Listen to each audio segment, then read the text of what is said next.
It's a common sense recap of the big stories. It's Katz and Cosby on 77 WABC. What's going on with Obama? He's basically the highest level person who has not endorsed Kamala Harris. There is a lot of stuff going on. And joining us now is the great pollster, Mark Penn. Mark, what do you think is happening with Obama? We're seeing sort of different stories out there that he wanted somebody else or he doesn't think Kamala can win. What are you hearing? Well, I'm pretty familiar with how the big fish want to do their endorsements. So if you ask me, he's good with her, but he wants to do the endorsement like at a special time with his own big event, and not kind of be lumped in or put out as something on X. So I suspect this is all, and he loves all this little speculation, and that makes his endorsement even more important. I wouldn't worry. He's endorsing, and I just think he wants to kind of make it a big show. What about the option of like Michelle Obama out there? There's even some rumors that they're who knows where this is going. Yeah, the Kamala Harris ship has sailed. The delegates are lined up. The polls are looking good. The money is coming in. That's why I do think this is just a little bit of a shell game here to get to have like a big announcement. So he gets to be. So the only mistake that could happen is the only person that could beat Donald Trump is Donald Trump himself. Well, I always say that a Donald Trump presidential race is Trump v. Trump. And so I agree. I think people know that he's. Oh, look. First of all, I don't know anybody who has to run a second presidential race, who has to now run, who won the first presidential race and now has to run a second one. I don't think it's really incredible in that sense. And are they really going to even ask her questions and make her really sit down and press her on all the issues or not? And I think Trump has to, get his messaging down, all this stuff about democratic election, all that. He should just go to the differences on the issues, because that's, I think the biggest differences. Mark, your expertise is as a pollster. What do the polls tell you? It's been, 3 or 4 days now, and enough polls are out with respect to Harris being the Democrat presidential candidate. How's it changed the scene? Well, I think to some extent she's been deified because nobody really liked her as vice president. And if you look at the New York Times poll that just came out, Trump is still winning, right? He's not winning by 7 points. But if Trump wins by 1 or 2 in a national poll, that means he's winning by 5 points in a lot of the swing states. So I think it's fair to say that Trump is still winning. But it's also fair to say that she has had this huge bump in her favorable ratings, which were not that good. They were about 36, 37, 38 favorable, and now they're like 46.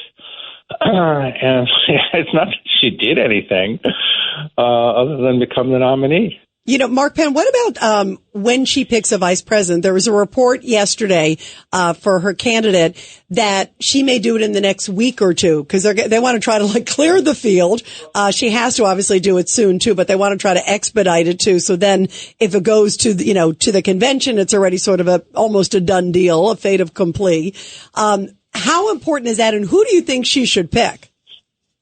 Well, I'm kind of partial to Josh Shapiro in Pennsylvania, because it's a critical state.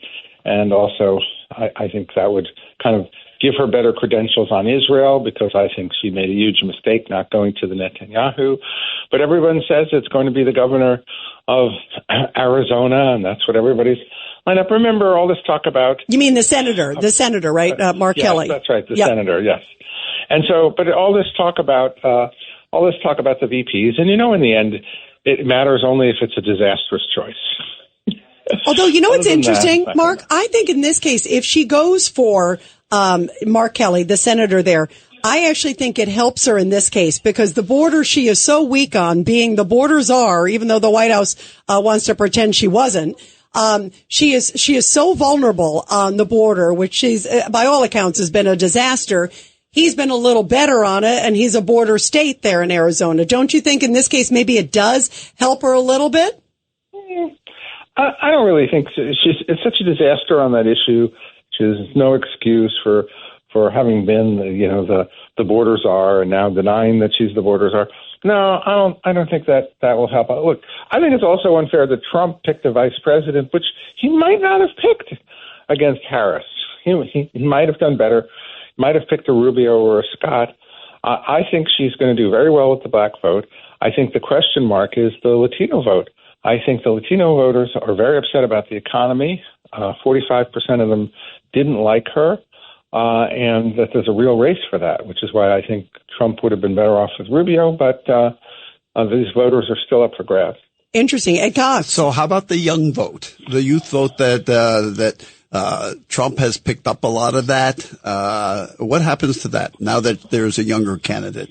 I think she'll, I think there are certain voters she'll do better with. I think she'll do better than with, it's interesting. I think she'll do better with younger voters.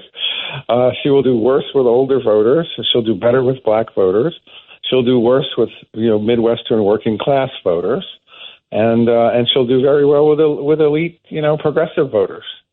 So, and when you put all that into the blender, it seems to come out pretty close to what it was, with some pluses or minuses, and with her getting a kind of a free boost up.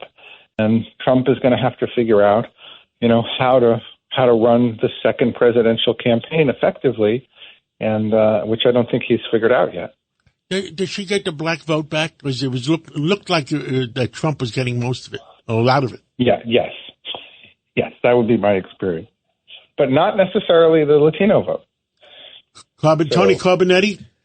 I think she definitely comes and gets the youth vote. And I said a long time ago, whichever party replaced their candidate would get a big bump in the youth vote. And the question is, can she keep it? So she'll get a surge there, and then she has to go out and keep it. Let's see what she does. Mark? What do you think? No, I agree with that. I think there's a big difference between women and guys. I agree. Gets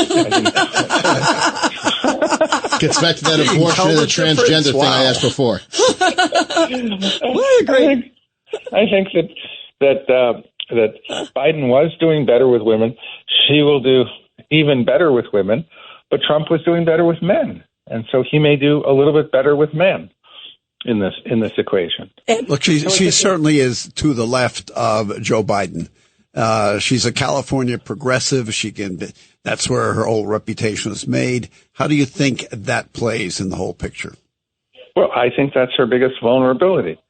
If she can be successfully painted as too far to the left, too out of step, will hurt the economy, will keep the border open.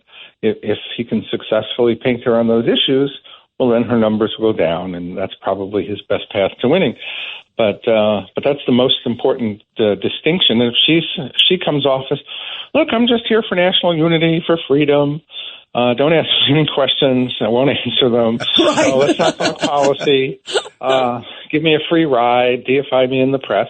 And a lot of that is sort of what's going on. So Trump is going to have to figure out how, without being too hostile, how to define her before she really defines herself. And see, that's the big disadvantage. In a 1-year campaign, you have time to define your opponent. In a 100-day campaign, it's a lot trickier. Yes, we're getting down in those days. Last question is, if she picks Josh Shapiro and her on our opposite sides on fracking, on fossil fuels, etc. Well, but that's really the question. Is she going to make a move to the center and a move towards Israel and the center and energy, or is she just going to stay in her more progressive lane and figure she could win that way? Well, if she wants to make a move in the other way, Shapiro would be helpful. And if she doesn't, then she's not going to do that, and it'll be up to the Trump campaign to effectively define her and what that means to be a California progressive. Mark Penn, thank you so much for coming on. And now it's 104 days to Election Day. And let's see what the heck happens.